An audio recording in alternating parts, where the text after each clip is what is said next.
안녕하세요. 대기업 시청자 그리고 SY 주주 여러분들. 저는 SY와 관련해서 여러분들이 투자하시면서 알아야 되는 중요한 이슈와 주가 영향을 미칠 만한 요소들 하나하나 알려드리는 멘토의 진욱입니다. 자, SY와 재건주들이 다시 한 번 더 상승이 나오고 있는 가운데 오늘도 이와 관련된 상승 이유에 대해서 여러분들과 함께 얘기를 나눠보도록 하겠고요. 저는 SY 아직 때가 아니라고 생각합니다. 말 그대로 폭발을 할 수 있는 아직 시기가 더 남았다라고 또 생각을 하는 입장이라서 오늘도 관련된 이슈 그리고 휴전에 대한 기대감까지 전반적으로 알아보는 시간 가져보도록 하겠습니다. 자, 오늘 재건주들의 상승 이유들을 함께 알아보도록 하겠습니다.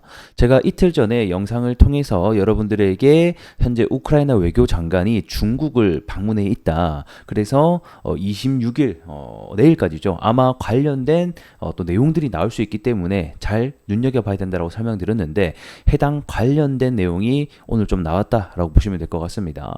자, 그래서 어떤 내용이 나오게 됐냐를 좀 보게 되니까 자, 우크라이나가 이 러시아와 이제 협상 준비가 됐다라는 아주 따끈따끈하고 우리 재건주들에게는 어쩌면 가장 중요한 뉴스 중에 하나다라고 보실 수 있겠습니다.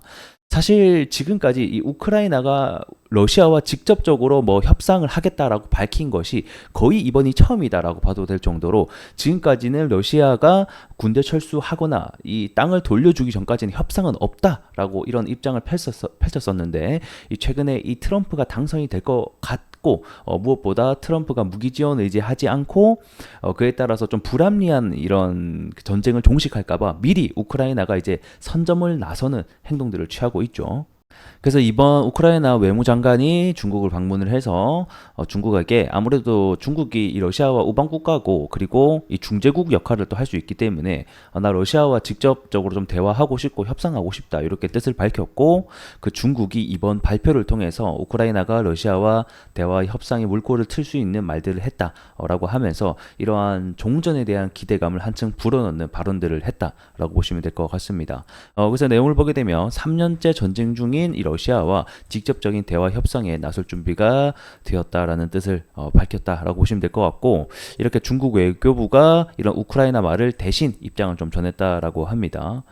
자, 그래서 이 러시아와 직접적인 대화 협상을 원하고 준비하고 있는데 뭐 아직까지 구체적으로 어떤 식으로 협상을 원하는지 어떤 대화를 원하는지가 나오고 있진 않지만 이렇게 하고 있다라는 것 자체만으로도 충분히 현재는 기대감을 넣어줄 수 있다는 거 알고 계시면 좋을 것 같습니다. 자, 그리고 이 사태에 대해서 러시아 반응도 확인을 해보니까 굉장히 긍정적이었다라는 겁니다.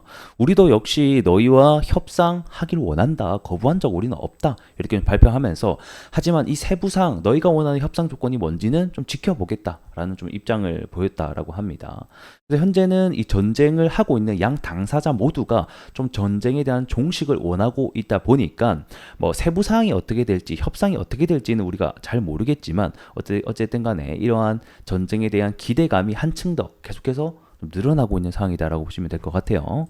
자, 그러면 이제 우리가 향후에 기다려볼 수 있는 재료는 아무래도 11월에 평화회담이 현재는 예정이 되어 있고 지금까지 이 평화회담에 러시아 당사자는 참여를 하지 않은 채 진행을 했습니다. 중국도 마찬가지고요. 근데 이번에 이 젤렌스키가 러시아를 참석시키겠다라는 의지를 내보인 만큼 이와 관련돼서 러시아 입장 아무래도 참석시키려면 그 전에 많은 물밑 작업이 들어가야 될 거잖아요.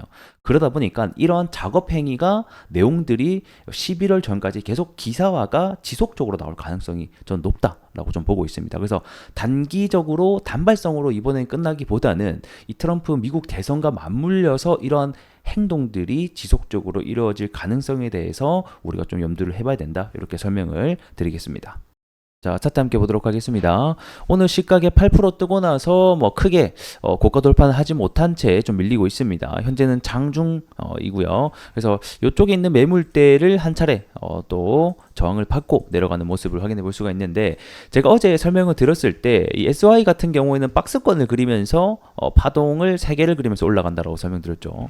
그래서 이쪽에 한 차례가 나왔고 여기 이제 두 차례가 나오는 시점인데 아마 여기 두 차례 구간에서도 박스권을 만들다가 뭐 올라가는 흐름들이 나오지 않을까.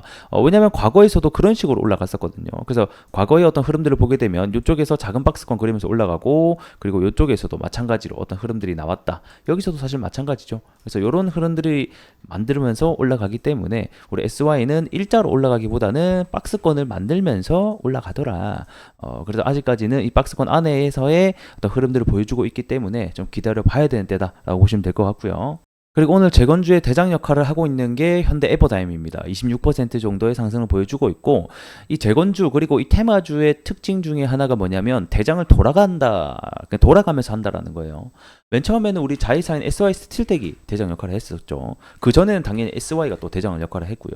그리고 그 전에는 또 삼부통원이 대장을 예전에 했었고, 그리고 얼마 전에 또 SG가 또 상한가를 가게 되면서 또 그 역할을 했었고, 그러니까 이런 식으로 테마 안에서도 대장을 매일매일 번갈아 가면서 하기 때문에 이 SY 순서가 안 왔을 뿐이지 SY도 곧 있으면 순서가 올 확률이 높다라고 저는 보고 있습니다. 뭐 물론 이렇게 순서가 오려면 그만한 재료에 대한 이슈가 계속해서 발발을 해줘야 되는 것은 디폴트 값으로 깔아줘야 된다는 거 다시 한번 더 알고 계시면 좋을 것 같습니다. 재건주 같은 경우에는 11월 미국 대선까지는 계속해서 이런 이슈와 흐름들이 나올 수 있기 때문에 계속 추적 관찰하자 이렇게 또 설명을 드리면서 저도 다음 시간에 더 나은 내용으로 여러분들께 인사드리도록 하겠습니다. 고맙습니다.